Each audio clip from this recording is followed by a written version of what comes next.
Have you ever thought about making money by selling Lego sets? Well, even investing in them? Well, in today's video, I put together 5 Lego sets with a deep conclusion on why I think they're good investments, as well as ones I'm personally investing in 2024, as I think they're gonna yield some good profits. So if that interests you, we're going to be taking a deep dive. So what's up, everybody? I'm your host, Cristo, here from Stud City. Welcome back to another video.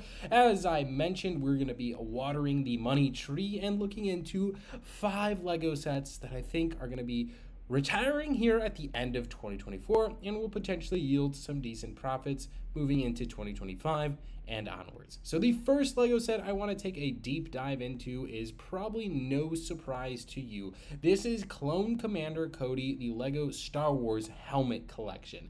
And year over year, when the 3 now retired helmet collection Lego sets have gone off the market, we've talked about them pretty extensively on this channel because I truly believe they are very good pieces of investment. They sell very well. Lego Star Wars is a very popular theme, and overall are just really good sets and continue to offer the collectability aspect since Lego continues to make more. Truthfully, a set really checking off all my boxes. I should probably make a whole spreadsheet of just my boxes to check. If you want to see that, let me know and I'll try to make something for us in a diagram form in a future video, but I think that would be pretty cool to see. Anyways, this one truthfully is a box checker, a Lego set. If we look at some Lego sets that sold here just recently, even just the market itself, an example here is the Lego Star Wars Stormtrooper helmet. This one happens to be rare and retired. This one's just sealed. No, just joking here. This one, man, guys, this set was like 60 bucks, I think, if I'm not mistaken, at MSRP price point, and quite commonly was available for the $48 price tag. Now, don't get me wrong, the Commander Cody as well as the Captain Rex that's going to stay on the market are a little bit more expensive. They retail 70, are often on sale for 56. So a little bit, $8 difference there. Consider that a Lego inflation Star Wars tax. But keep that in mind, right? Relatively close in price point, same kind of genre of set, literally same, just inflation kind of hitting this across the board. Now, say you were able to get those bad boys for $48 when they were on sale, or even at the $60 price tag. I think it's very hard to note it, not bat an eye at these sets as even if you're at $60, of course factoring selling fees and taxes and all that good stuff, you're still almost double your investment on some of these sealed ones, like 130 euros, 130 euros here. Just a really good rate of return for this set. And that's just the Stormtrooper. We also have the TIE Fighter Pilot, which was actually the first one to retire.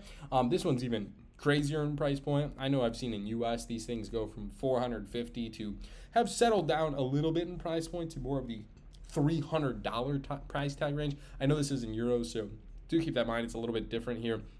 I don't know why my eBay is in euros, so I do apologize there.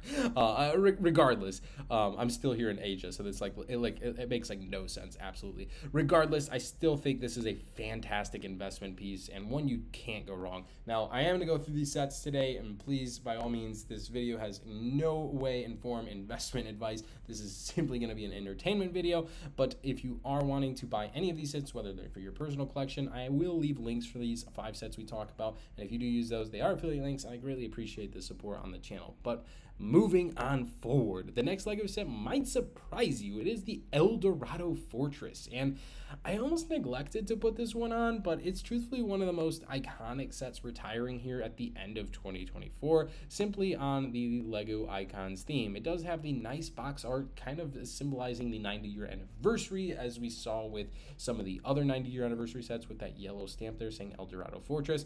It is truthfully a remaked masterpiece, and one of the reasons I'm putting it on our list is because it kind of gives me vibes of the Lego Ideas Pirates of Barracuda Bay. Now, I'm going to be honest, from my perspective, I think Pirates of Barracuda Bay was a better set.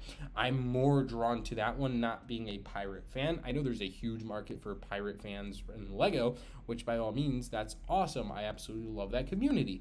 However, it gives me the vibes that you were able to build the Pirates of the Barracuda Bay in 2 different variations. You could build it one as the bay where it's crash site and you can have it like crash landed on an island, or two, you could literally just build it as a pirate ship.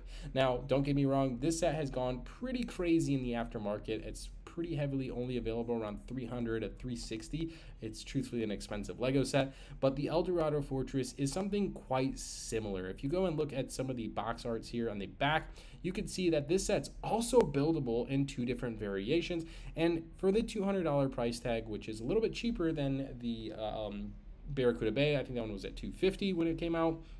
This one is a little bit cheaper and still offers a bang for your buck, coming with a decent amount of minifigures, as well as just you know, it comes with a monkey and then like the sails for the ship. It's just a really cool set. So one I'm super interested in, and I think will do really well. I'm expecting more sales on this one, hopefully a flash sale to like just clean out inventory by the end of the year. But as it sits right now, I don't think it's a bad price point to get into a set like this. So definitely take advantage of that one. Moving forward, this one might surprise you guys, but it kind of goes off the Bricklink Designer Program, which is still available to today. Well, not the set we're talking about, because it was actually sold out very fast, and it is no other than the Camping Adventure. Now, unfortunately, this set won't ship until March of 2025, which is not a huge deal if you have ordered it.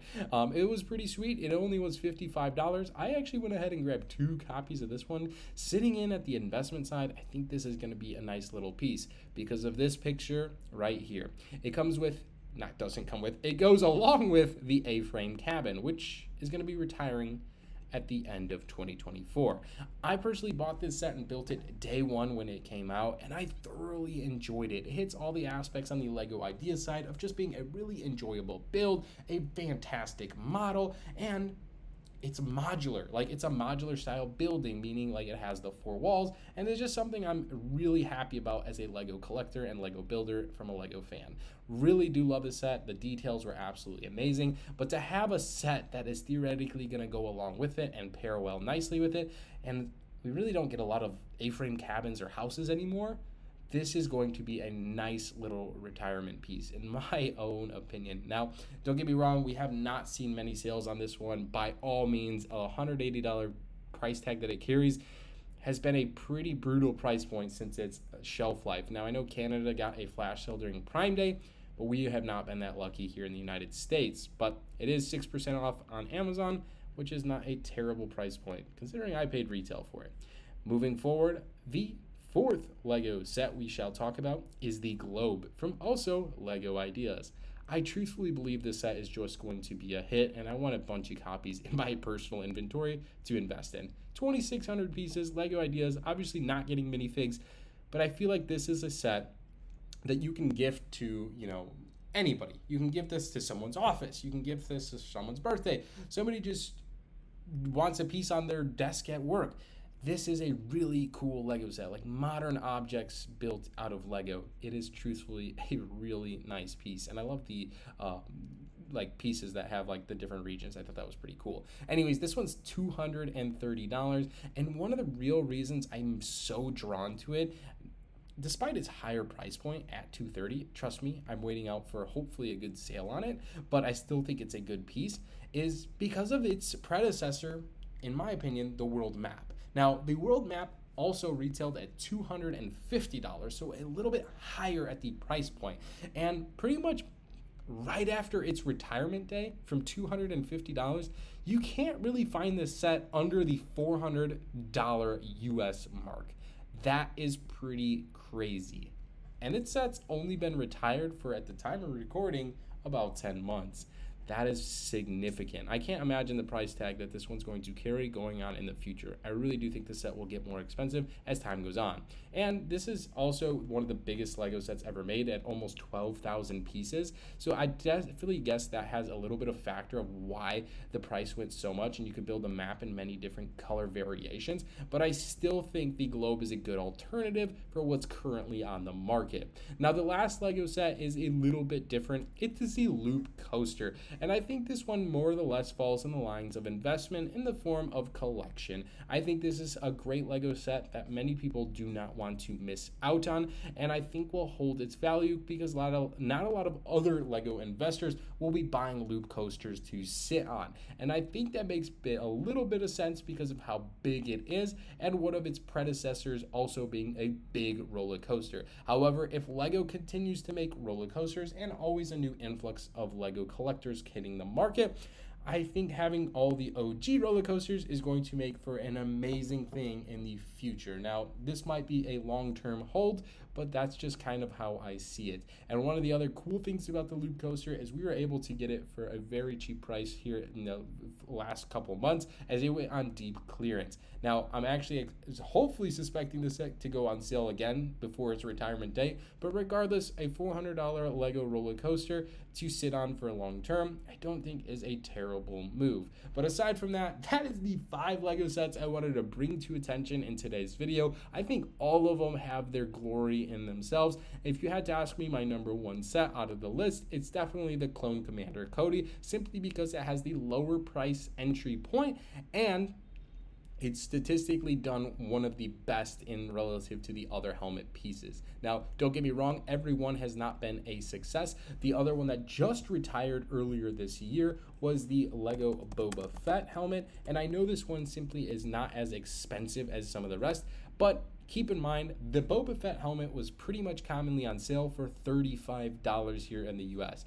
So if you were able to get it on sale, you had still almost doubled your money. But regardless, the retail price point was $60, and it's quite commonly available sealed in box, relatively close to that price tag, maybe a little bit above. Now, do keep in mind, this is one that's lasted on the shelf life the longest, so that definitely plays a little bit of role to it, whereas the Clone Commander Cody helmet is only about a 2-year shelf life. Aside from that, let me know what you guys think about today's video. Do you want to see me talk about more investing in Lego sets as we wrap up into 2025? Let me know in the comments below. And thanks so much for watching. Let's see if we can hit 250 likes in today's video. And my name's Christian from Stud City. We'll see you in the next one. Love you guys. Peace out.